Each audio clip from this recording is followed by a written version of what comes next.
بسم اللہ الرحمن الرحیم۔ السلام علیکم۔ شمیر بن ذوالجوشن اس کی کنیت ابو سابقہ تھی۔ قبیلہ حوازن کا فرد اور سردار تھا اور واقعہ کربلا میں لشکر یزید میں 4000 سپاہیوں کا سردار تھا۔ اس کا تعلق عامر بن صعصہ کی اولاد سے تھا جو ذباب بن کلاب کے خاندان سے ایک فرد تھا۔ اسی وجہ سے مذکورہ اجداد کی طرف سے نسبت دیتے ہوئے اسے عامری، ذبابی، کلابی جیسے ناموں سے بھی پکارا جاتا تھا۔ لغت کی کتابوں میں اس کے نام کو شمیر کی صورت میں درج کیا گیا ہے، لیکن عام طور سے لوگوں کے درمیان شمر کی شکل میں معروف ہے۔ ظاہراً شمر کا لفظ عبرانی ہے اور اس کی اصل شامر بامعنی سامر یعنی افسانہ سرا شب نشینی میں باہم گفتگو کرنے والا ہے۔ شمر کی تاریخی پیدائش کے سلسلے میں صحیح اطلاع حاصل نہیں ہو سکی۔ شمر کے باپ کا نام شراجیل بن عور بن عمرو کے نام سے مشہور تھا۔ اس کا لقب ذوالجوشن پڑھنے کی علت یہ بیان کی جاتی ہے کہ عرب میں یہ سب سے پہلا شخص تھا جس نے زرہ اپنے تن پر پہنی اور یہی زرہ اسے بادشاہ ایران نے دی تھی۔ یہ دوسرے قول کے مطابق اسے ذوالجوشن کہا جاتا ہے کہ اس کا سینہ کچھ ابھرا ہوا تھا، اور ایک قول یہ بھی ہے کہ اس کا نام جوشن بن ربیعہ تھا۔ ذوالجوشن نے پیغمبر اسلام کی خواہش کے مطابق اسلام لانے کی اہمیت نہیں کی، لیکن فتح مکہ کے بعد جب مسلمان مشرکین پر کامیاب ہو گئے تو وہ بھی اسلام لے آیا۔ شمر کی ماں کو برائی سے یاد کیا جاتا ہے، یہاں تک کہا جاتا ہے کہ بھیڑوں کو ادھر ادھر لاتے ہوئے چراتے ہوئے گناہ سے آلودہ ہو گئی، اور شمر اسی غیر مشروع طریقے سے ہی اس دنیا میں آیا۔ امام حسین علیہ السلام نے بھی واقع کربلا میں شمر کو بکری چرانے والے کے بیٹے کے نام سے خطاب کیا ہے۔ شمر بن ذوالجوشن ابتداء میں تو امیر المومنین کا طرفدار تھا۔ اس نے جنگ صفین میں آن حضرت کی مدد کی تھی اور ادھم بن محرز باہلی جو کہ ایک شامی سپاہی تھا کے ساتھ لڑائی میں اس کا چہرہ شدت سے مجروح ہوا، لیکن بعد میں حضرت علی رضی اللہ عنہ کی طرف سے منہ پھیر لیا، اور علی رضی اللہ عنہ اور آپ کے خاندان کا کینہ اپنے دل میں پروان چڑھا کر دشمن بن گیا۔ شمر نے حضر بن عدی جو پیغمبر اسلام کی صحابی اور امیر المومنین کے خاص انصار تھے، ان کی گرفتاری کے وقت جو سن 51 ہجری میں عمل میں آئی، تو یہی شمر ان لوگوں میں سے تھا جس نے زیاد بن ابی یا سمیہ کے پاس جھوٹی گواہی دی تھی کہ حجر مرتد ہو گئے ہیں اور شہر کے آشوب کی طرف لے جا رہے ہیں۔ شمر ان افراد میں سے تھا کہ جسے حاکم کوفہ عبید اللہ بن زیاد کوفہ کے لوگوں کو حسین بن علی کے سفیر مسلم بن عقیل کے اطراف سے دور کرنے کے لیے دارالعمارہ کے اوپر بھیجا تھا۔ جس وقت کوفہ کے لشکر کا کمانڈر عمر بن سعد نے حاکم کوفہ کو ایک خط لکھا کہ حسین رضی اللہ عنہ آمادہ ہو گئے ہیں، یا تو وہ واپس چلے جائیں یا اس کی بیعت کر لیں۔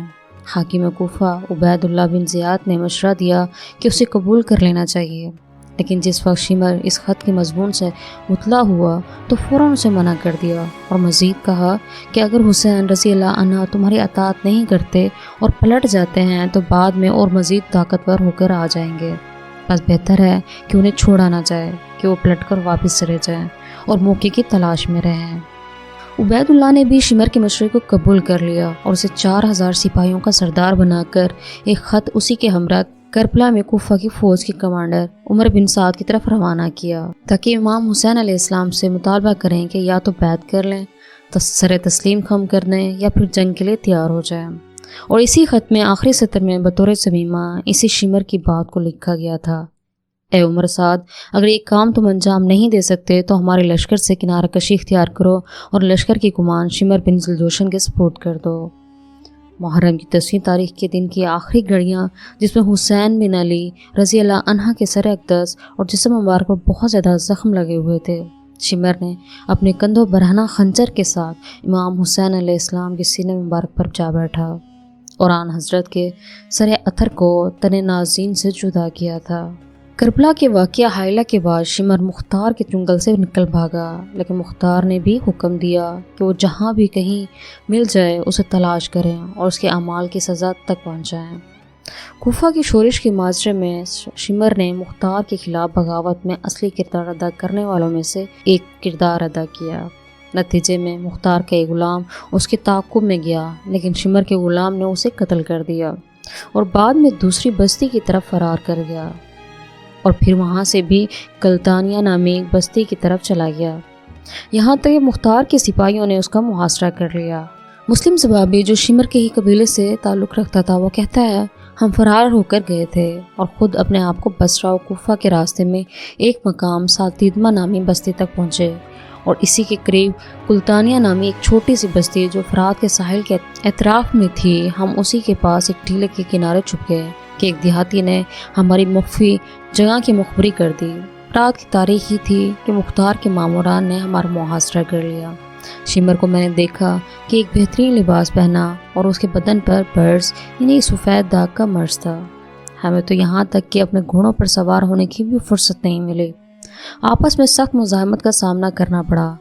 چند گھڑیوں بعد اللہ اکبر کا نعرہ ہم نے سنا اور کسی نے چلا کر کہا خداوند عالم نے خبیث کو مارا۔ شمر کو گرفتار کیا گیا اور مختار کے پاس لائے۔ مختار نے حکم دیا کہ اس کی گردن اڑا دیں اور اس کے جسم کو ایک کھولتے ہوئے تیل کی دیگ میں ڈالیں، اور مختار کے ساتھیوں میں سے ایک نے اپنے پیر سے شمر کے سر کو کچلا تھا۔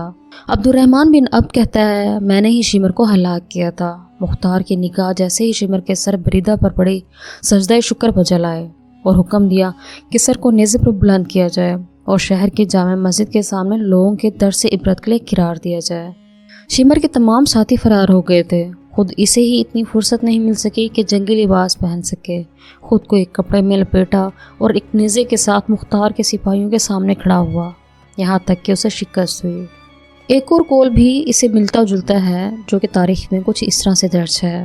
ابو عمرو نے شمر کو گرفتار کیا اور مختار کے پاس لایا۔ مختار سقفی نے اس کے سر کو بدن سے جدا کیا اور اس کے بدن کو کھولتے ہوئے روغن کی ایک دیگ میں ڈالا۔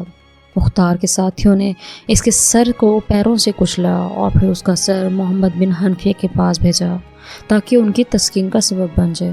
شیخ توسی بھی اپنی کتاب امالی میں شمر کی سزائے موت کے سلسلے میں تحریر کرتے ہیں۔ ابو عمرو ایک گروہ کے ساتھ شمر کے تعاقب میں گیا اور ایک مسلحانہ جھڑپ میں اسے زخمی کیا، پھر قیدی بنا لیا۔ مختار کے پاس اسے لایا گیا۔ مختار نے حکم دیا کہ اس کی گردن اڑا دی جائے اور اس کے جسد کو ایک تیل کی کھولتے ہوئے دیگ میں ڈالا گیا، اور مختار کے ساتھیوں میں سے ایک نے شمر کے سر کو اپنے پاؤں تلے کچل ڈالا، اور اس طرح کار من تمام شد، دشمن در دام شد۔